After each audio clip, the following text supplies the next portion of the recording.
एक था सच्चा ईश्वर भक्त। वो ईश्वर को भूल चुका था। धन कमाने में इतना बिजी हो चुका था कि वो ईश्वर का नाम तक नहीं ले रहा था। इसलिए ईश्वर ने सोचा कि क्यों ना इस भक्त की आज परीक्षा ली जाए कि ये वास्तव में मुझे भूल चुका है या फिर कुछ प्रेम उसके हृदय में मेरे प्रति शेष बचा है। इसलिए उन्होंने एक बूढ़े का रूप धारण किया। उस समय बैलगाड़ियों का ज़माना था और उस भक्त को कहीं बैलगाड़ी पर से जाना था। तो प्रभु भी आकर के बैलगाड़ी के सामने खड़े हो गए और बोले, हे महानुभाव, मुझे कुछ दूर के लिए अपने इस बैलगाड़ी में स्थान दे दो, मुझसे पैदल नहीं चला जाता, मुझे कुछ ही दूर पर उतार देना। इस तरह से कह करके उस भक्त ने उनको वृद्ध समझ करके अपनी बैलगाड़ी में बिठा लिया।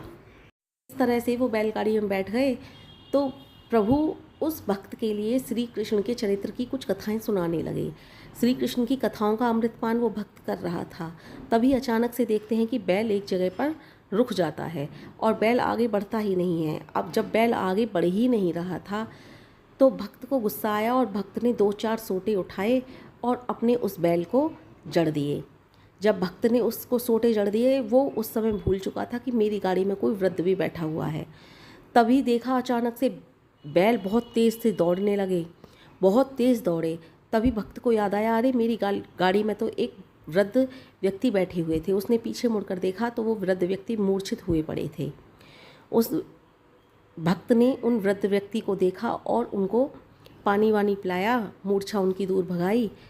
तभी वह क्या देखता है भक्त कि उस वृद्ध व्यक्ति के शरीर पर जो उसने मोटे सोटे उस बैल को जमाए थे वो उस वृद्ध व्यक्ति के शरीर पर छपे पड़े हैं। यह देख करके वो बड़ा आश्चर्यचकित हुआ।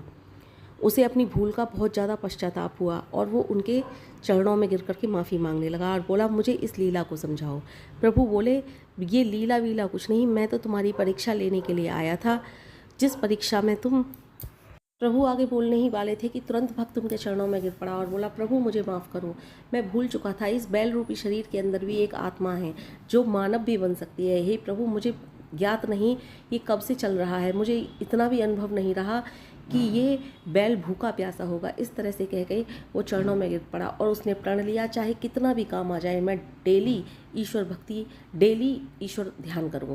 इसलिए कहा है कि जब कोई भक्त गलत राह पर निकल जाता है तो उसको सबक सिखाने के लिए भगवान भी मानव रूप में आता है।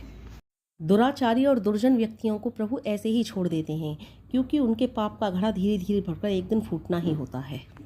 प्रभु को चिंता होती है तो सिर्फ अपने भक्तों की, इसलिए वो अपने भक्तों को गलत राह पर जाने से हर दम, हर समय, हर पल रोकते रहते हैं।